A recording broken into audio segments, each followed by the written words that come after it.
Juventus have signed Vlahovic. That means Fiorentina have sold Vlahovic, Mina. I want to talk about the player they've signed to replace him, Arthur Cabral. I think that's a really interesting signing. But let's just start off with the sort of big picture here of Juventus and Fiorentina, two big rivals.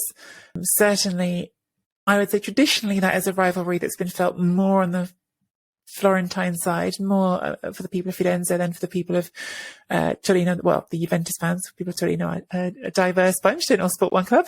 But I think it's really a bitter pill to swallow if you're a Fiorentina fan, that yet again they've had to sell one of their sort of leading lights, the latest great hope to the team they hate the most. It happened with Federico Chiesa. It happened back in the day with Roberto Baggio. It happened with perhaps not the same level of pain, but nevertheless Federico Bernardeschi, who was a player who people were enthusiastic about and seemed to have a bright future, and gets sold to your greatest rival. So the way this went down with Vlahovic, who was obviously a great talent, who decided not to sign that new contract, and then did the thing that they feared the most, going to sign for Juventus when it could have been signing for a club abroad and at least sort of being out of sight, out of mind. Undoubtedly, very, very painful, and salt rubbed in the wound this week by some quite provocative banners hung by Juventus Ultras in Florence as well. Do you want to just speak, Mina, to like how you see Rocco Commisso's position in all of this as the Fiorentina owner? Like he's been dealt a pretty tough hand in this situation, I think. Yeah, there's a lot of people who say, Fiorentina Ultras were saying that he promised a child that he wouldn't sell any of those great talents to Juventus anymore, and that there is still trauma for them that they've never really gotten over, and that they want an owner who understands the rivalry, who understands them on a romantic level. And here's the thing that annoys me about everything. And the fact of the matter is that this was even discussed in politics. I mean, we had the former prime minister having an opinion on Vlahovic's transfer to Juventus, which I think is his opinion I find beyond ridiculous, because I think that what is, with all this sort of anger being aimed at mainly at Vlahovic for choosing Juventus. Fine, you can be angry with your player for not showing you the loyalty that you thought you merited. I understand that. That makes sense to me. But it makes no sense to me that you're angry with Rocco Commisso, because what you're trying to say to me is that the player gave him no other option. The player said to him, I will go to Juventus or I will run down my contract. The available offers are not ones that I would like to go to. People talk about Atletico Madrid. Again, that was at a time where there was still a relationship with Vlahovic, and there was a genuine desire and perhaps optimism that he would renew his contract. Whether or not Vlahovic felt the same amount of optimism remains to be seen, and obviously he didn't, because come January, he had by then made it very clear that he wasn't staying at Fiorentina, or at least his agents did with their non-communication. But when your options are, and the fact is that football changes very, very quickly. I mean, this is something Ronaldo says over and over again. It really does. So when Atletico come in over the summer and offer a certain amount of money, to him saying, well, maybe I'm open to a renewal, to what happens in January, so much has changed. And at the end of the day, there was no longer any sort of communication with Vlahovic's agents. There was no hope for a renewal. Too much had been said in the press from Fiorentina and obviously their directors, including Rocco Commisso, about how much money was offered and how disappointed he was that Vlahovic didn't want to renew, considering the figures mentioned, which were the highest figures Fiorentina had offered a player.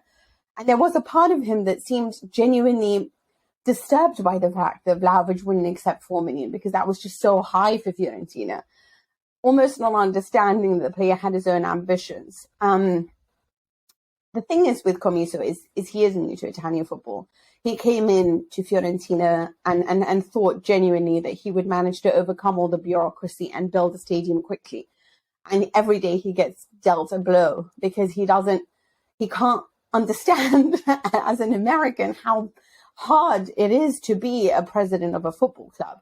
So, here we are in January. There are offers from Newcastle. There are interest from Newcastle, genuine offers from Spurs, genuine offers from Arsenal.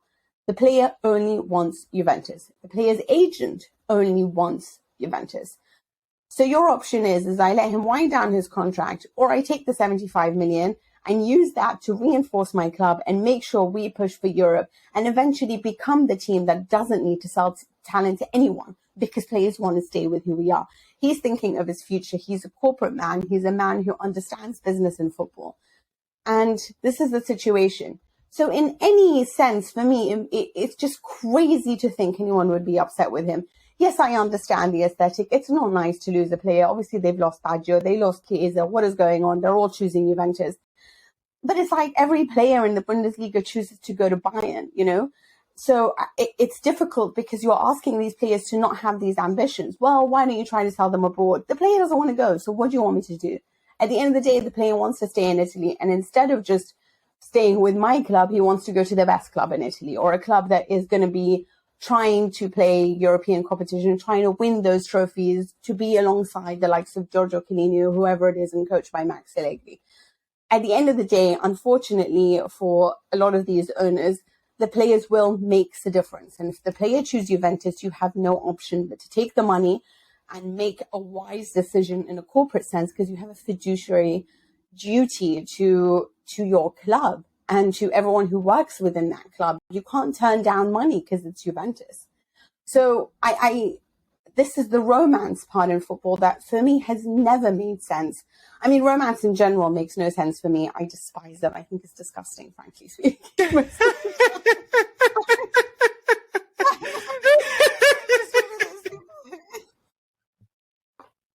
I just really, oh my God, really irks me, and I'm like, get a life, you know? Like, I don't know, you know, people on Valentine's Day who are like, you know, oh my God, you got me flowers and this big heart, and then just, like, you know, what I got on Valentine's Day? I got chicken wings, because I love chicken wings. I mean, that is romantic. That was romantic. But that can be romantic.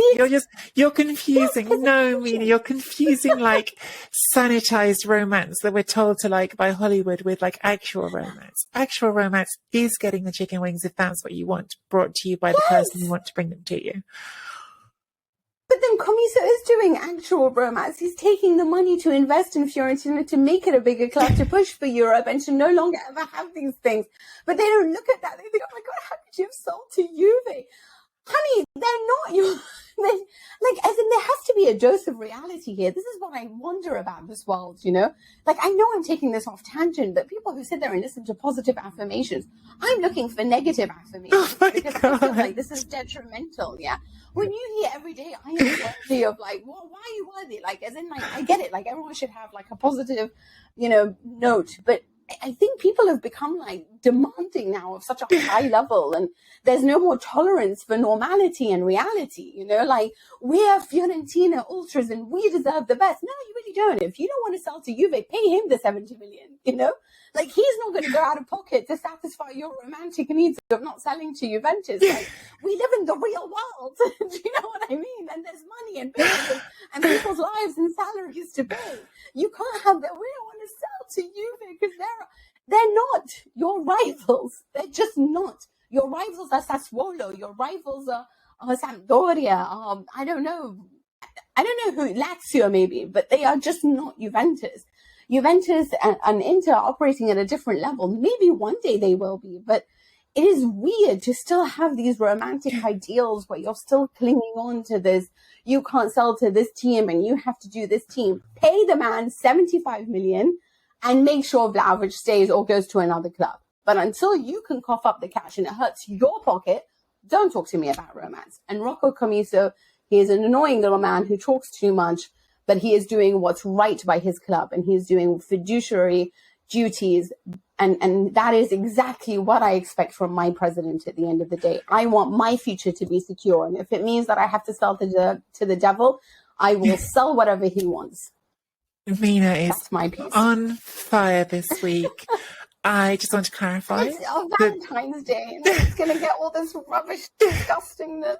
Oh God, it is real. I didn't even realise how close it was to Valentine's Day, Mina. I didn't even realise that. That's why it's in your head. I just want to clarify that the official position of Serie Chronicles podcast is not against positive affirmations. I'm gonna give a shout out for being positive in life and thinking the best. Mina and I, we're yin and yang, but we get on brilliantly, and that works.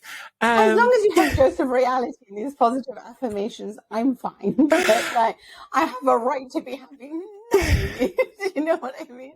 You don't have to work hard to be happy, sure, but that's Listen, the important thing is that I now get to extend this analogy. I get to extend this analogy that you've built for us, Mina, by saying that what you're saying, what you're telling the listener is, the Fiorentina supporting listener, is not to focus on the fancy floral arrangement that just got given too cheaply, well, not too cheaply, quite expensive actually, it just got given dramatically to Juventus.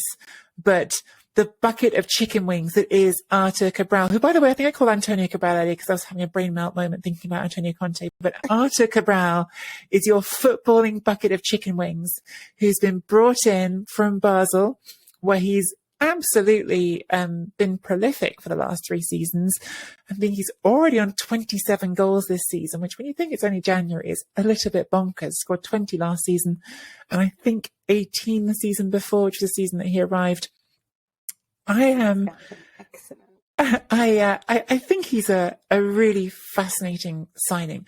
First thing to say, compared to Vlahovic, a bargain, right? You've sold for 75 million, you've brought in someone for 16 million because that's bonuses all included, because chicken wings aren't that expensive, right? You don't have to overspend for chicken wings. The good ones that taste good, that make you feel happy and a little bit greasy, yeah, those ones, not too expensive. Yes. He's a really interesting player, actually, because if you look back at his sort of origin story in Brazil when he's first coming through as a young player, he's coming through at the same time as Gabigol and scoring a similar number of goals. But he didn't get a lot of sort of nationally, like a lot of credence. Felipe Scolari basically wasn't interested in him for the national team, was saying he's too slow.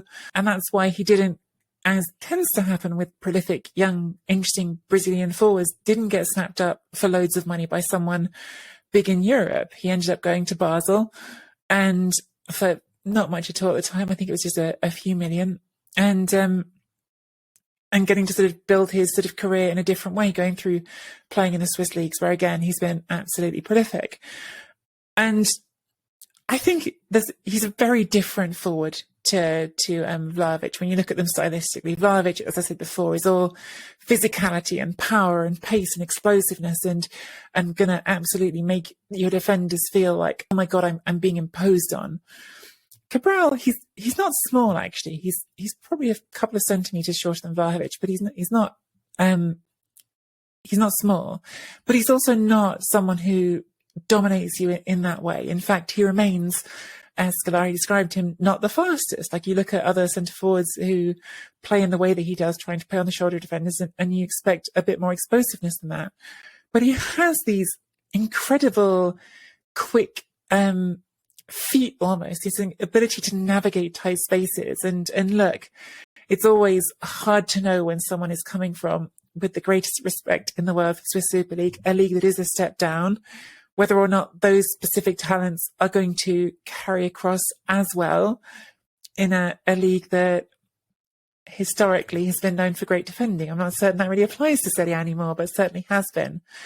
But he's certainly different stylistically. You know, he's a probably a more technical player than Vlahovic, someone who really relies heavily on his ability to have great body control, to have great close control, because he's not going to, again, dominate you physically. But he's just scored so many goals that I'm fascinated. I'm fascinated to see how it works out. Also because they do have Piontek. So they have somebody who, yes. So the aerial, the physical, you can get from Piontek, but the tight spaces, the quick feet, speed of execution. So he thinks quickly and acts quickly, which I really like about him. He's very quick to make his decision, which is something I wish Kulusevski was very good at. But that kind of thing makes it for me, very interesting, especially because he's got Vincenzo Italiano, who does play a very attacking brand of football and really gets the best out of his attacking players.